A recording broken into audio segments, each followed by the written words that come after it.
On est le 8 septembre 2024 et aujourd'hui ça fait officiellement un an que j'habite au Canada. Voilà tout le monde, comment ça va? Nouvelle vidéo.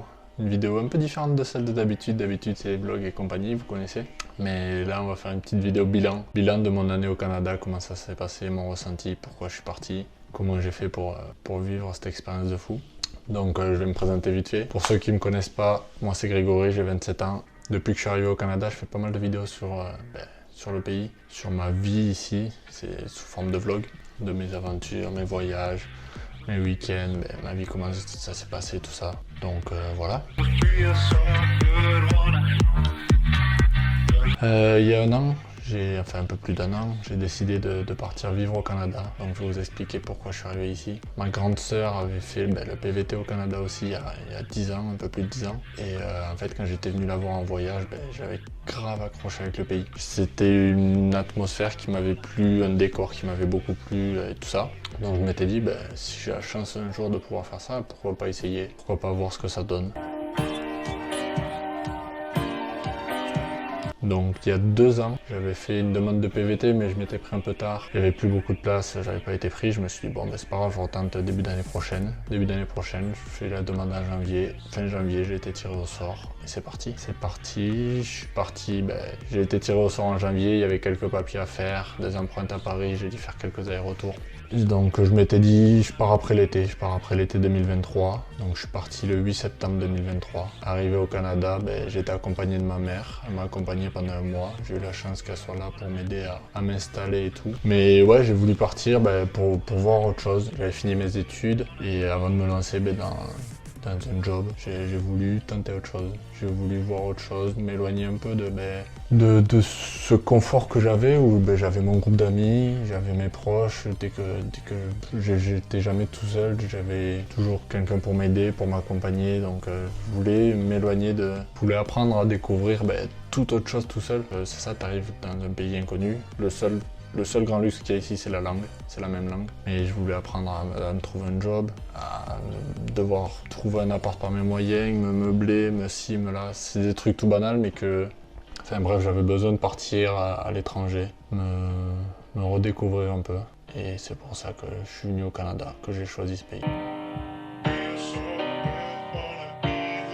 Au niveau de mon adaptation, quand je suis arrivé au Canada, ça s'est plutôt bien passé. Je connaissais déjà le pays, je savais à quoi m'attendre plus ou moins. Même si j'étais venu en touriste, quand je suis arrivé, j'avais pas de boulot, pas d'appart, j'avais rien. Je suis arrivé un peu les mains dans les poches, quoi. Et c'est ça, il a fallu trouver un appart dans un premier temps. C'était assez compliqué mais assez facile à la fois. Il y a beaucoup de disponibilité mais il y a beaucoup de demandes, donc il faut être très rapide. Si on se met vraiment dans la recherche et à fond en envoyant des messages sans hésiter, en faisant des visites, on trouve assez facilement. Moi je l'ai trouvé au bout de 2 semaines mon appart, donc après c'était plutôt cool. Là où j'ai le plus de mal à m'adapter, c'est au niveau de la nourriture. Ça change pas mal de la France quand même. Pas du tout le même style de nourriture. Ça va être cliché un peu, mais en France, on a l'habitude de la bonne viande, du bon fromage. Et ici, forcément, il faut y mettre le prix. La vie est beaucoup plus chère, mais les salaires sont beaucoup plus chers aussi. Donc ça revient à peu près au même. Donc c'est ça, au niveau culturel, là où il y a le plus de grosses différences, c'est au niveau de la nourriture, je trouve. C'est un pays très multiculturel et c'est très agréable, je trouve, comme style de vie. Tout le monde est bienveillant, tout le monde est avenant, tout le monde prend soin de toi. Si tu as besoin, ils sont très gentils pour t'aider. Enfin, c'est mon ressenti que j'ai eu. Au début, pour trouver du boulot, j'ai eu pas mal d'aide. Les gens étaient très sympas, me guidaient pas mal, donc c'était plutôt cool. Même si c'était compliqué à ce niveau-là de trouver quelque chose. J'ai quand même mis 4 mois pour trouver un vrai job. Et ça valait le coup d'attendre 4 mois parce que c'était un bon job, un bon métier. Bien content de travailler pour eux. Au niveau du climat, forcément, vous connaissez le Canada. Si on vous parle de Canada, la première chose que vous vous dites, c'est il fait froid. Il fait froid dans ce pays. Alors oui, il fait froid, je suis d'accord avec vous. Mais comme partout, en hiver, il fait froid. Et il suffit juste de bien s'équiper. Un bon hiver, c'est supportable. Franchement, c'est pas la période qui m'a le plus marqué niveau climat. Je trouve le plus dur, c'était l'après-hiver. L'après-hiver où il y a un vent froid qui dure pendant 3 mois. Et l'été où soit il fait très chaud, très chaud, genre en mode canicule. Soit là, depuis le début du mois d'août, il fait que pleuvoir. C'est limite ça qui me saoule le plus, c'est cet été quoi. Au final, j'ai préféré l'hiver. Après, perso, j'étais venu pour découvrir cet hiver canadien. Et encore, j'ai eu de la chance d'avoir un hiver assez chaud.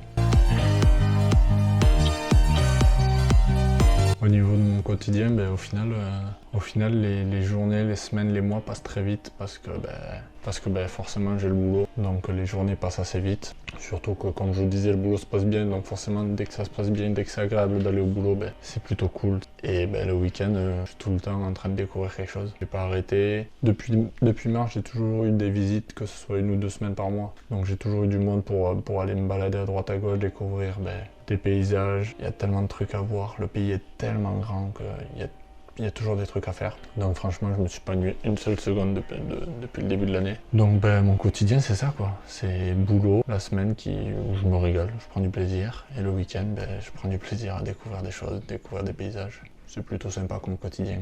Comme je l'ai dit à plusieurs proches, le fait d'être à l'étranger, j'ai l'impression d'être en vacances en permanence alors que je travaille. Mais j'ai l'impression d'être en vacances en permanence. Je suis tout le temps à découvrir de quelque chose. Même dans la ville, j'ai toujours des trucs à découvrir. Et pareil, au niveau de la ville, c'est un régal cette ville. Si t'as envie de t'évader de la ville, t'as des parcs partout. Si t'as envie de faire des activités, t'as des trucs partout. Tu te sens en sécurité dans la ville. Que tu rentres à 2-3 heures du matin, que tu es 1 heure à marcher dans la rue, tu vas pas te retourner tous les 2 mètres pour voir s'il y a quelqu'un qui te suit derrière, tu vas pas t'inquiéter. Alors oui, forcément, il doit y avoir des cas, il doit y avoir des agressions, des trucs comme ça, comme partout. Beaucoup moins que ce que j'ai connu en France, donc c'est tellement agréable. Là, par contre, la partie la plus dure de ce voyage, c'est le manque des amis, de la famille, des proches. C'est dur quand t'appelles ta famille. Il y a même une nièce, mes parents, mon père, ma mère, mes soeurs qui me manquent aussi. Je suis assez proche d'eux, donc c'est quand même assez dur la langue. Que t'as des petits neveux de 3-4 ans qui te disent « Tonton, tu nous manques à chaque fois ».